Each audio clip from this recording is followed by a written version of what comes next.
La vie du Christ ne sera dès lors de sa sortie des eaux baptismales qu'une longue tentation, car les 40 jours du désert symbolisent la durée d'une destinée humaine.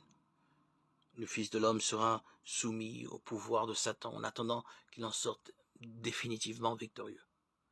Que ce combat entre le Christ et Satan ait pour horizon la mort. L'évangile de Marc l'évoque à l'évidence d'un simple mot concernant Jean, mais à travers lui Jésus, après que Jean eut été livré. Marc 1,14.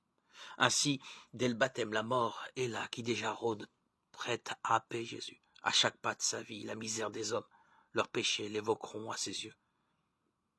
Il ne peut vivre, c'est sa vocation, qu'en s'offrant la mort pour en triompher. Ainsi, dès le baptême commence à se manifester le mystère de la promesse de Jésus. Il est d'ailleurs, il est d'en haut. Il se réfère mystérieusement à la volonté de son Père. Il vit de lui, et il est cependant au niveau des pécheurs.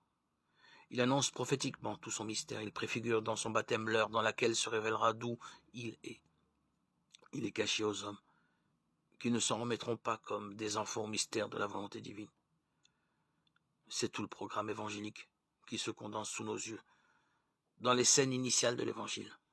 Baptême, tentation, présence voilée de la mort, préfiguration de toute la vie du Christ.